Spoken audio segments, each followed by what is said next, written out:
To my channel math learning by Aamir.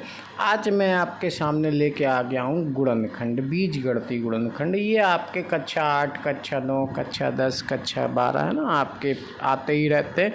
तो simple सवाल से शुरू करते हैं। पहला सवाल आपके सामने लिखा है x² + 5x + 6। इसके आपको गुणनखंड करना होता है। इसमें क्या करना होता है कि यहाँ पर जो आप संख्या देख रहे हो, यहाँ पर क्या लिखा हुआ है, 6 लिखा हुआ है, और इसके आगे जो x² का गुणांक है वो सिंगल 1 है। जब कुछ नहीं होता है तो 1 मानते हैं, तो 6 1 = 6। अब आपको गुणा करने पर जो संख्या लानी है वो 6 लानी है, और यहाँ पर जो संख्या लिखी होती है वो 5 है, और यहाँ पर आपको जोड़ने या घटाने पर 5 प्राप्त होना चाहिए। कोई ऐसी 2 संख्याएं ढूंढ के लाओ। तो ऐसी कोई 2 संख्याएं मैं आपको बताता हूँ। जैसे कोई 2 संख्याएं यहाँ पर देखिए, ऐसी 2 संख्याएं कौन सी होंगी? आप कहोगे द्वितीय 6 होगी, क्योंकि 2 में 3 का गुणा करेंगे तो देखो हमारी पहली शर्त पूरी हो गई, 6 आ गया। अच्छा, 2 में 3 को जोड़ेंगे तो भैया 2 में 3 को जोड़ेंगे 5। दूसरी शर्त यही तो थी कि आप जोड़िए या घटाइए तो 5 आ जाएगा। अब क्या है, सवाल को शुरू करते हैं। तो x² अपना लिखा हुआ है तो लिख देंगे, और प्लस बना है तो बना देंगे।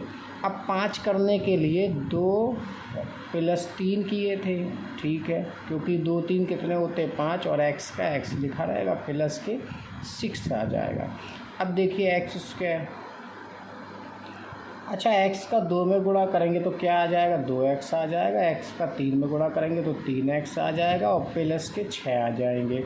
अब यहाँ से आप देख सकते हैं कि यहाँ से आपको ये याद रखना है कि जब ये गुणा हो जाए तो इतना 2 लोग और यहाँ से 2 लोग, अब ये दोनों आपस में कॉमन निकाले जाएंगे। कॉमन का मतलब होता है एक जैसे या उभयनिष्ठ, है ना।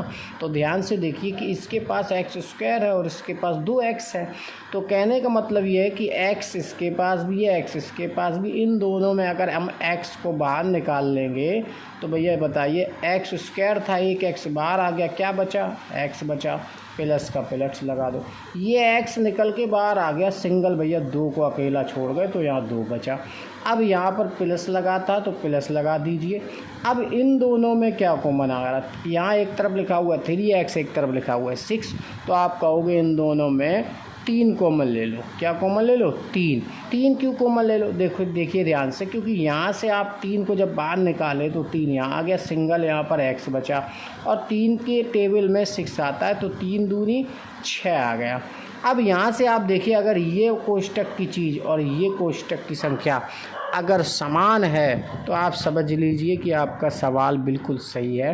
तो यहाँ पर देखिए, जो आपके पास कोष्टक में संख्या लिखी होती है उसको एक बार लिख लिया जाता है।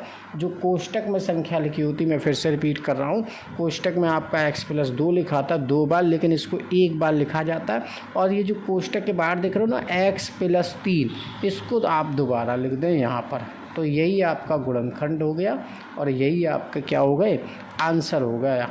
तो यही हो गया आपके गुणनखंड, ये आपका आंसर हो गया, ठीक है। इसी क्रम में दूसरा सवाल करते हैं। यहाँ देखिए, यहाँ पर लिखा हुआ 24 एकम 24, मतलब गुणा करने पर 24 आना चाहिए, पहली शर्त। और उन्हीं दोनों संख्याओं को चाहे हम जोड़ें चाहे हम घटा दें तो क्या आना चाहिए, 11 आना चाहिए।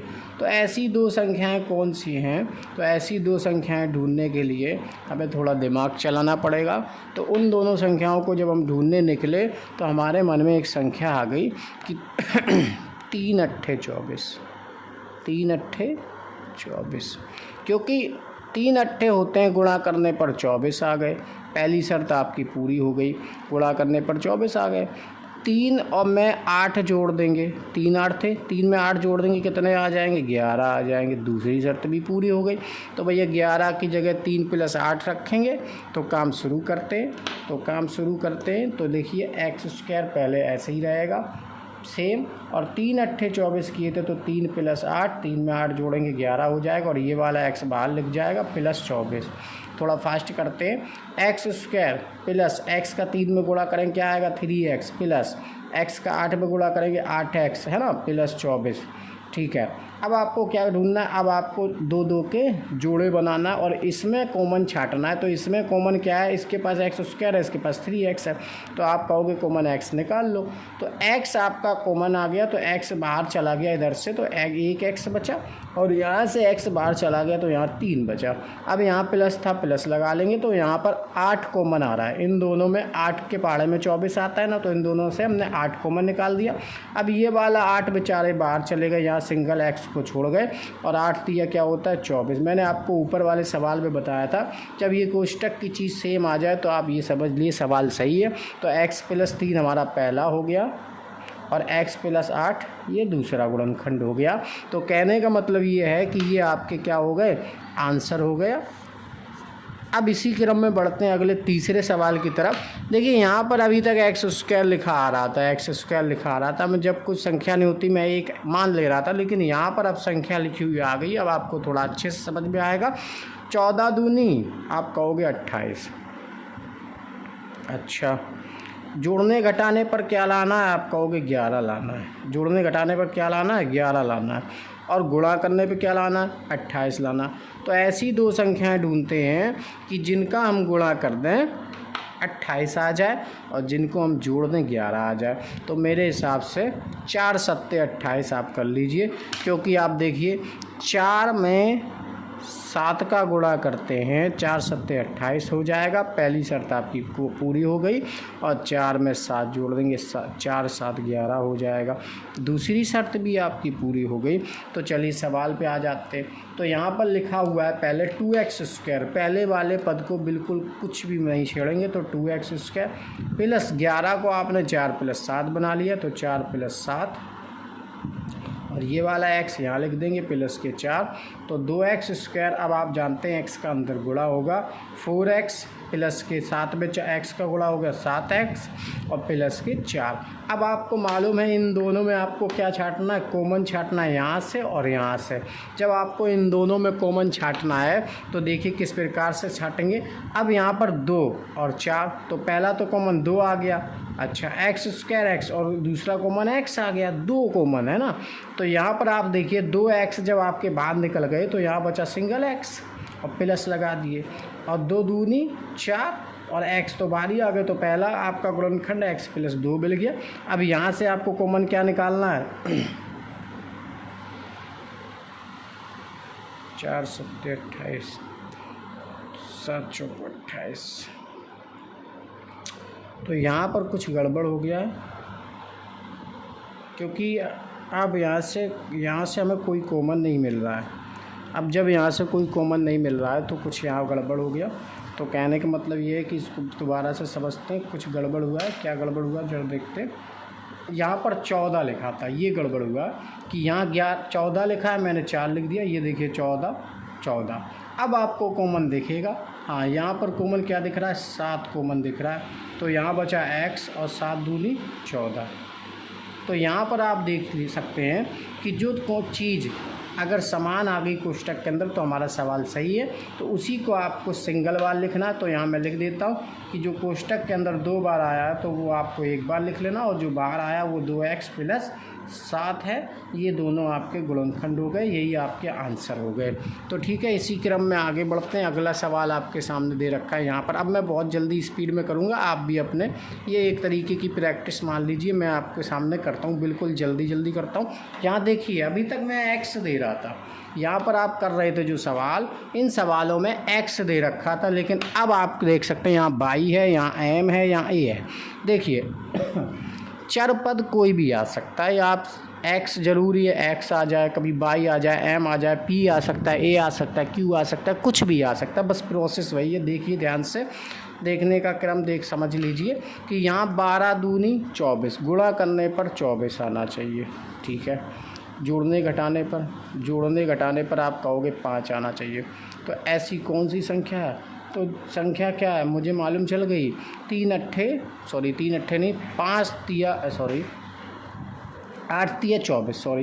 8 तिया 24, क्योंकि 8 में 3 का गुणा करें 24 प्राप्त हुआ, पहली शर्त पूरी। अच्छा, दूसरी शर्त कह रही है इसी 8 में से 3 घटा दो, 8 में से 3 घटेगा 5, दूसरी शर्त भी पूरी। चलो अपना सवाल शुरू कर लेते हैं। तो सवाल में क्या करना है कि जो पहला वाला आपको मालूम है, पहला वाला सेम हो गया, माइनस है ना, 5 की जगह आप क्या बनाने जा रहे हैं, 8 माइनस के 3 और बराबर कोष्टक के बाहर 22 माइनस के 12। अब यहाँ से आप देख सकते हैं कि ये 2/2 ऐसे ही लिखा रहेगा। अब यहाँ से माइनस का अंदर गुणा होगा, कोष्टक से पहले अगर माइनस लिखा होता है तो गुणा करना पड़ता है और 22 का इधर से गुणा होगा। अच्छा बताइए, 22 का 8 में गुणा करेंगे और माइनस का इसमें गुणा करेंगे तो ये तो माइनस के 8 हो गया और 22 का 8 में करेंगे माइनस, माइनस माइनस प्लस हो गया और 3 का 22 में करेंगे 3/2 हो गया माइनस के 12। अच्छा, अब जब गुणा हो जाता है तब आपको मालूम है कि आपको 2 के पद अलग करने होते हैं और इन दोनों में आपको कॉमन छाटना है। तो इन दोनों में आप देख सकते हैं कि यहाँ से 2 कॉमन आ गया और यहाँ से 22 और इसके पास 2/2 कॉमन आ गया। जब 2/2 बाहर निकल गए तो आप बताओ 22 बचा माइनस, अब 2 चौको 8 और 22 तो 22 चला गया, तो 22 माइनस 4, यहाँ प्लस लगा लेंगे और 3 कॉमन आ जाएगा तो यहाँ बचेगा 22 क्योंकि 3 बाहर आ गया, और यहाँ पर माइनस हो जाएगा और 3 चौको 12। ये कोष्टक देख लीजिए, अब समान आ गए तो आप जान सकते हैं जो समान आ जाता है उसको सिंगल लिख लेते हैं और जो बाहर लिखा है 2/+3 ये आपका दूसरा गुणनखंड आ गया और ये आपका आंसर हो गया। इसी क्रम में आगे बढ़ते हैं। क्या रखा है कि m² 6 और 8 एकम 8, गुणा करने पर 8 आ जाए, जोड़ें और घटाएं तो 6 आ जाए। तो आप बताइए ऐसी कौन सी संख्या है जिसका गुणा करें 8 आ जाए और जोड़ें और घटाएं 6 आ जाए। अब बताइए 4 दूनी 8 और 4 2, देखिए पहली शर्त आपकी पूरी हो रही, 4 दूनी 8 और 4 2 6, दोनों शर्त पूरी। गुणा करने पर 8 आ गया, जोड़ने पर 6 आ गया। तो चलो शुरू करते हैं। m² सिंगल ऐसे ही लिखा रहेगा, 6 की जगह 4 + 2 बनाएंगे है ना, और m ऐसे ही लिखा रहेगा और +8 ऐसा लिख रहेगा। अब m² m का 4 में गुणा करेंगे 4m प्लस m का 2 में गुणा करेंगे 2m प्लस के 8। अब आपको मैंने बताया था जैसे ही गुणा हो जाए कॉमन छाट लीजिए, इन दोनों में कॉमन छाटना है। तो इन दोनों में आप कॉमन छाटोगे तो पहले वाले में से आपने देख लिया होगा m कॉमन आ रहा है, m बचा अंदर और प्लस m इसका बाहर आ गया 4 बचा।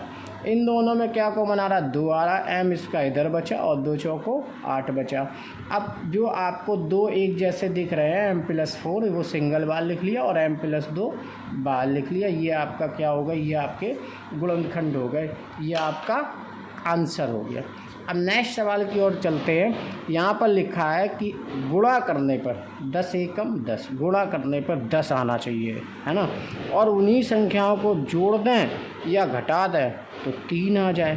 तो ऐसी कौन सी संख्या है जिनका हम गुणा करें, तो आप ध्यान से देखिए, 5 दूनी 10, क्योंकि 5 में 2 का गुणा करेंगे 10 आ जाएगा और 5 में 2 को घटाएंगे 3 आ जाएगा। तो यहाँ शर्त हमारी दोनों पूरी हो गई और यहाँ इसी क्रम में आगे बढ़ते हैं। तो पहला वाला समान लिखा रहेगा a² प्लस, और 3 की जगह आप क्या बनाने वाले, 5 माइनस के 2 बनाने वाले, माइनस का 10 ऐसे ही लिखा रहेगा a² है ना, सॉरी ये a छूट गया हमारा। अब ये a का गुणा 5 में करेंगे तो 5a हो जाएगा, माइनस a का गुणा 2 में करेंगे तो 2a हो जाएगा, माइनस के 10 हो जाएगा। अब आपको मालूम है कि यहाँ पर अब जब गुणा हो जाता है तो 2 के जोड़े बनते हैं कॉमन निकालने के लिए, ठीक है। तो ध्यान से देखिए कॉमन कैसे निकलेगा। इन दोनों में a कॉमन आ रहा है, a इसका बाहर निकल गया, a बचा, प्लस a इसका बाहर आ गया 5 बचा। अच्छा, माइनस लगाए तो माइनस लगाना पड़ेगा, 2 इसका कॉमन आ गया तो a इधर बचा, 2 बाहर आ गया और माइनस माइनस क्या बन गए, प्लस बन गए, और 2 पंचे क्या हो गया 10 हो गया। देखिए आप देख सकते हैं कि कोष्टक वाले समान आ गए। अगर संख्या समान आ जाती है तो आपको मालूम है कि वही हमारा पहला गुणनखंड हो जाता है और दूसरा गुणनखंड आपका बाहर वाला होता है a-2। तो ये आपके दोनों गुणनखंड प्राप्त हुए। इसी क्रम में नेक्स्ट वीडियो में मिलते हैं। ये आपको मैंने सिखा दिए गुणनखंड। देखते रहिए हमारा channel math learning by Aamir, और लाइक शेयर एंड सब्सक्राइब करें, अपने दोस्तों की भी बताएं। यहाँ मैं कुछ सिखाता रहता हूँ, वो काफ़ी दिनों से मैंने कोई वीडियो नहीं डाली है, क्योंकि व्यूअर्स नहीं आ रहे थे, सब्सक्राइब नहीं हो रहा था, थोड़ा मन गिर रहा था, तो आप थोड़ा मन मेरा बढ़ाइए आगे। तो इसी क्रम में नेक्स्ट वीडियो मिलते हैं, तब तक के लिए धन्यवाद।